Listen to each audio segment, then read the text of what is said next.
양영태 TV의 양영태입니다. 오늘은 3월 3일입니다. 수요일입니다. 오늘 조선일보 사설에는 이런 사설이 나왔습니다. 아주 현실을 직관하고 있는 사설입니다. 한국은 지금 민주주의의 허울쓴 권력이 법치를 파괴하는 나라라고, 그런 제목의 사설이 나왔습니다. 한국은 지금 민주주의 허울쓴 권력이 법치 파괴하는 나라. 정말 분통이 터지는 지금 오늘입니다. 이 조선일보 사설자에는 윤석열 검찰총장을 퇴임하로 하면서 바로 검찰총장이 이렇게 얘기할 때는 이것이 무엇이냐, 이 나라가 바로 지금 민주주의의 허울쓴 권력이 법치를 파괴하고 있는 나라가 되었다는 바로 이 현상을 얘기하는 거 아닌가. 조선일보는 그것을 짚고 있습니다. 윤 총장이 여당이 검찰의 수사권을 완전히 박탈하는 입법을 추진한 것에 대해서 정치, 경제, 사회 분야에 힘있는 세력에게 지혜복권을 제공하는 것이라고 말을 했습니다. 맞습니다. 그들이 피할 수 있는 것 벌써 보십시오. 이성윤이가 수사 혼자 받지를 않았습니다. 계속 수사 거부를 하고 있습니다. 그래놓고 나중에 수원지검에다 보내는 게 뭡니까?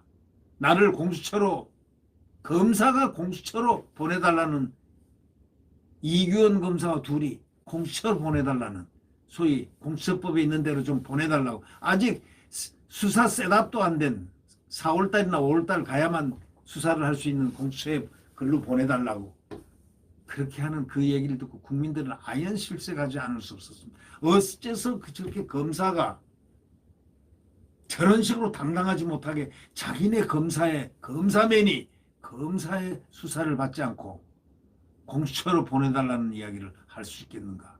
국민들은 의아해하면서 분통을 터뜨렸습니다.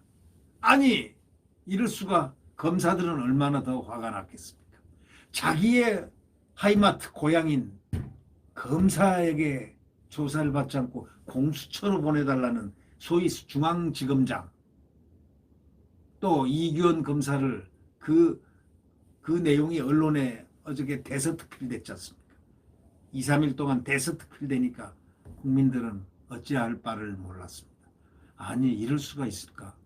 왜 자기의 검사, 사법시험을 쳐서 검사로 인간돼서 그렇게 지나온 사람이, 검사 뼛속까지 검사일 사람이 왜 검사의 수사를 피해서 달아나는가? 바로 치외복권을 제공하는 치외복권 지대로 피하고 싶다, 이런 얘기 아니겠습니까?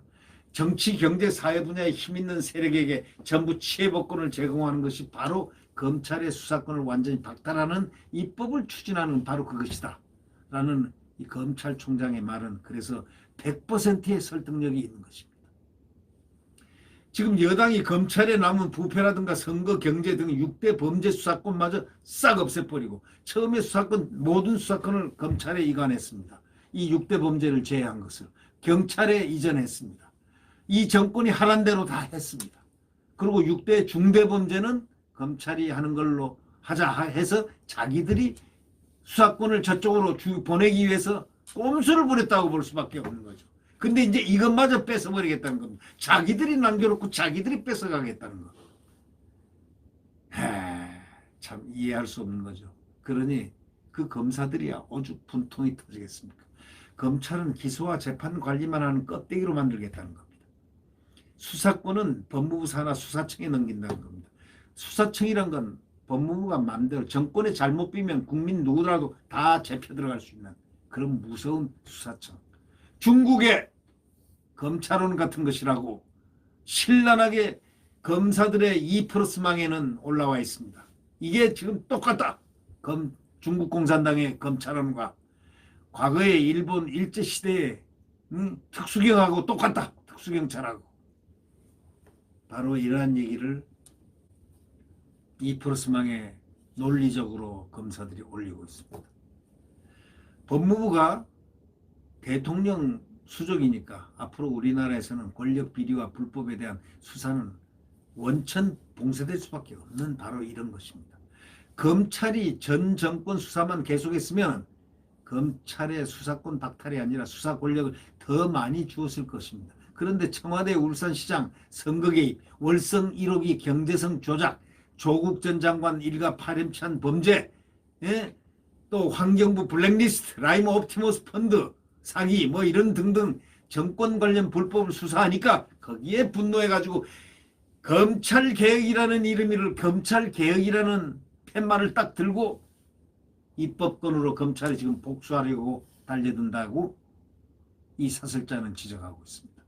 윤 총장은 민주주의라는 허울을 쓰고 법치를 말살하고 헌법 정신을 파괴하는 것이다고 분명히 쐐기를 박았습니다. 못을 박았습니다. 바로 이게 선전포고입니다.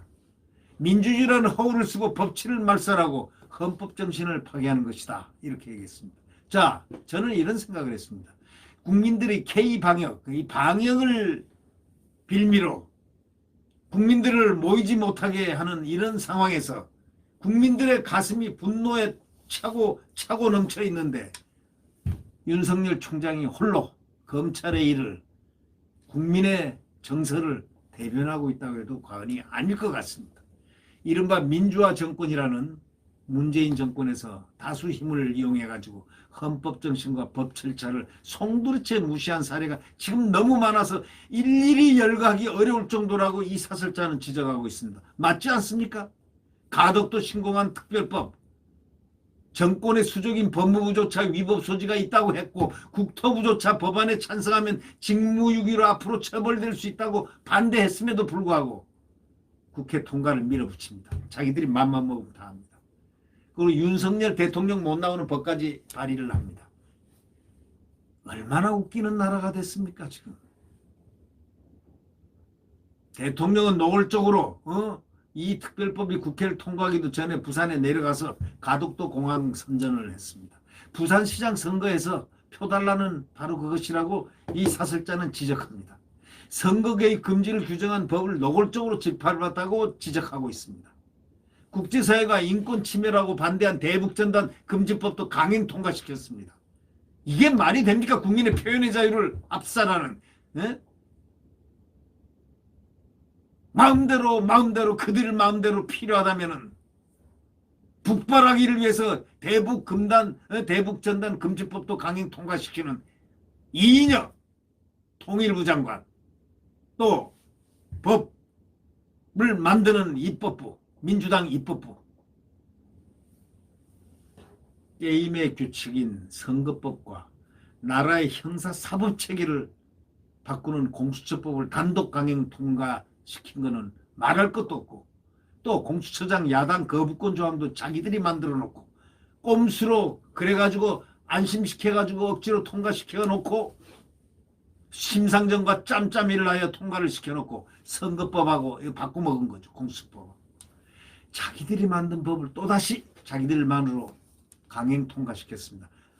야당 빠져. 야당 너희들은 공수처장 임명할 거부권 없어. 거부권 자기들이 만든 조항을 또 뺏어버렸습니다. 상임위원장은 전부 다 독식했습니다. 전문가들이 반대한 임대차법도 강행 처리했습니다. 전월세 고통을 가중시키고는 모른 척 해버립니다. 민주주의 나라가 아니라 반민주 행태라고 이 사설자는 아주 엄정하게 지적하고 있습니다. 대법원장이란 사람은 여당이 정권 관련 판결을 내리는 판사들을 겁주기 위해서 강행한 소위 억지 탄핵에 후배 판사를 먹잇감으로 희생양으로 갖다 바쳤습니다. 이게 대법원장 김명수가 한 행위입니다.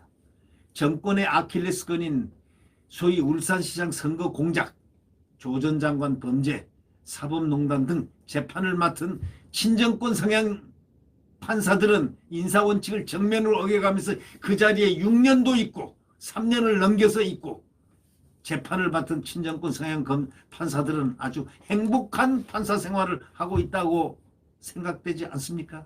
그게 행복입니까?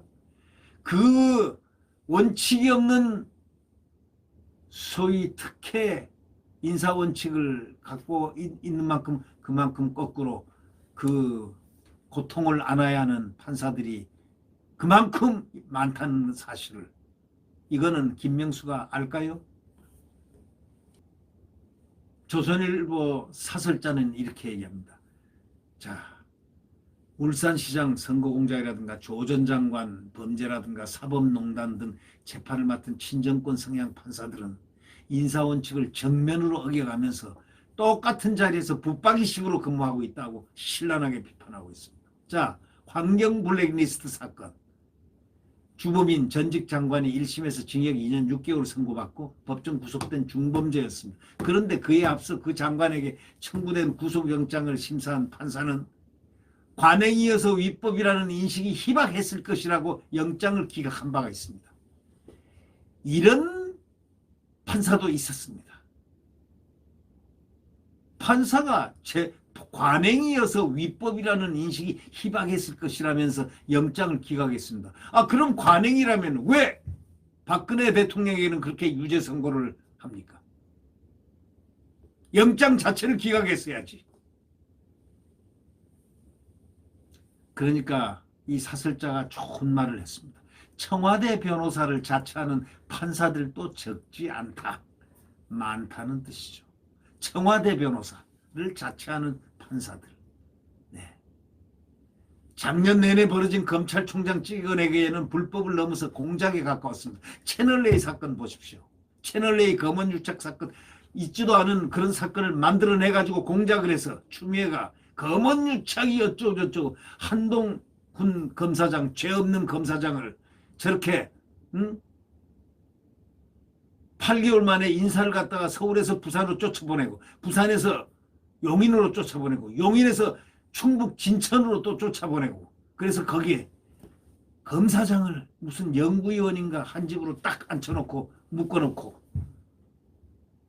또 검사 실무검사인 변필건 형사부장이 형사 1부장이 죄가 없다. 그렇게 많은 검사들이 수사검사들이 혐의가 없는데 왜 이렇게 붙잡아둡니까 하고 이성윤 검사장실까지 찾아가서 이거는 안 됩니다. 이거는 빨리 풀어야지 큰일 난다. 이성윤은 깔아뭉개고 있습니다. 이거는 정권적 차원에서 뭐라고 변명을 했느냐. 포렌식이 기술이 발달될 때까지 이제 있겠다는 그런 뜻 아닙니까?